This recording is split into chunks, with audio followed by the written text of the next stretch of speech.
আজি অৰুণোদয় আঁচনিৰ গুৰুত্বপূৰ্ণ আপডেট আহি গ'ল।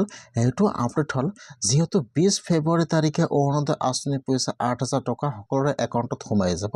এতিয়া আপোনালোকে অৰুণোদয় আঁচনিৰ 8,000 টকাটো পাবলৈ হ'লে এতিয়া আপোনালোকে আৰু ফৰ্ম জমা কৰিব লাগিব নেকি বা কি কৰিব লাগিব, মই আজি এইটো ভিডিঅ'ত আপোনালোকক সম্পূৰ্ণ প্ৰচেছ ষ্টেপ বাই ষ্টেপ জনাই দি আছোঁ। আৰু যদি আপোনালোকে অৰুণোদয় আঁচনি পোৱাৰ যোগ্য হয় আৰু আপোনালোকে এতিয়ালৈকে অৰুণোদয় আঁচনি লাভ কৰা নাই তেনেহ'লে কিন্তু আজি আপোনাৰ কাৰণে ভাল খবৰ আহি গৈছে। এতিয়া কোনসকলে অৰুণোদয় আঁচনিৰ পইচা 8,000 টকা লাভ কৰিব আৰু কোনসকলে অৰুণোদয় আঁচনিৰ পইচা 8,000 টকাটো লাভ নকৰিব, মই আজি এইটো ভিডিঅ'ত সম্পূৰ্ণ প্ৰচেছ জনাই দি আছোঁ। যদি আপোনালোকে অৰুণোদয় আঁচনিৰ 8,000 টকাটো পাবলৈ বিচাৰে তেনেহ'লে আপোনালোকে ভিডিঅ'টো সম্পূৰ্ণকৈ চাই ল'ব স্কিপ নকৰাকৈ। আৰু যদি আপোনালোকে মোৰ চেনেলত নিউ হয় মোৰ চেনেলটো ছাবস্ক্ৰাইব কৰি ৰাখি দিব। যিসকলে আগৰ পৰা প্ৰতি মাহে অৰুণোদয় আঁচনিৰ পইচা লাভ কৰি আছিল, খালি জানুৱাৰী মাহত অৰুণোদয় আঁচনিৰ পইচা লাভ কৰা নাই, আৰু যিসকলে এইবাৰ অৰুণোদয় আঁচনি 3.0 নতুনকৈ এপ্লিকেশ্যন কৰিছে, নাম এপ্ৰুভ হৈছে, এতিয়ালৈকে ফাৰ্ষ্ট কিস্তি লাভ কৰা নাই, এতিয়া কিন্তু সকলোৱে অৰুণোদয় আঁচনিৰ পইচা 8,000 টকা ফেব্ৰুৱাৰী মাহৰ 20 তাৰিখে লাভ কৰিব। অৰুণোদয় আঁচনিৰ কিন্তু আজি নতুন আপডেট আহি গৈছে। এতিয়া কিন্তু আপোনালোকে অৰুণোদয় আঁচনিৰ 8,000 টকাটো পাবলৈ হ'লে আপোনালোকে একো ফৰ্ম জমা কৰিব নালাগে। আপোনালোকে যেনেকুৱাকৈ অৰুণোদয় আঁচনিৰ পইচা পাই আছে আৰু ইয়াত একো ফৰ্ম জমা কৰিব নালাগে। আপোনালোকৰ একাউণ্টত অট'মেটিকলি অৰুণোদয় আঁচনিৰ পইচা 20 ফেব্ৰুৱাৰী তাৰিখে 8,000 টকা সোমাই যাব। এতিয়া কিন্তু আপোনালোকে এটা কাম কৰিব লাগিব। যদি আপোনালোকে সেইটো কাম নকৰে তেনেহ'লে কিন্তু আপোনালোকৰ একাউণ্টত অৰুণোদয় আঁচনিৰ পইচা নোসোমাব পাৰে।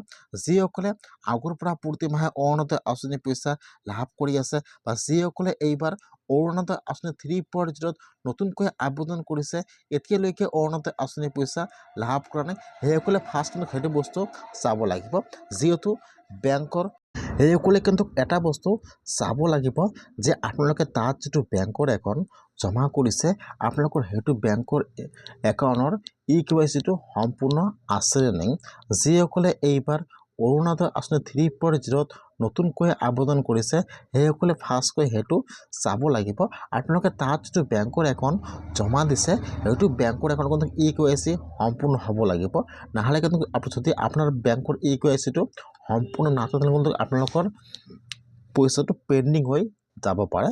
সেইকাৰণে আপোনালোকে অৰুণোদয় আঁচনিৰ 8,000 টকাটো পাবলৈ হ'লে আপোনালোকে আৰু ইয়াত একো ফৰ্ম জমা কৰিব নালাগে। খালি আপোনালোকে আপোনাৰ বেংকৰ KYCটো সম্পূৰ্ণ কৰিলে কিন্তু হৈ যাব। যিসকলে নতুনকৈ আবেদন কৰিছে এইসকলে কিন্তু চাব লাগিব যে আপোনালোকৰ একাউণ্টটো DBT লিংক আছে নে নাই। যদি আপোনালোকৰ একাউণ্টটো DBT লিংক নাথাকে তেনেহ'লে কিন্তু আপোনালোকে অৰুণোদয় আঁচনিৰ পইচা লাভ নকৰিব। আজি কিন্তু অৰুণোদয় আঁচনিৰ গুৰুত্বপূৰ্ণ আপডেট আহি গৈছে। আপোনালোকে আৰু অৰুণোদয় আঁচনিৰ 8,000 টকাটো পাবলৈ হ'লে আপোনালোকে আৰু ইয়াত একো ফৰ্ম জমা কৰিব নালাগে। আপোনালোকে যেনেকুৱাকৈ অৰুণোদয় আঁচনিৰ পইচা লাভ কৰি আছে আপোনালোকৰ একাউণ্টত অট'মেটিকলি অৰুণোদয় আঁচনিৰ পইচা 8,000 টকা 20 ফেব্ৰুৱাৰী তাৰিখে সোমাই যাব। আজি কিন্তু অৰুণোদয় আঁচনিৰ গুৰুত্বপূৰ্ণ আপডেট আহি গৈছে।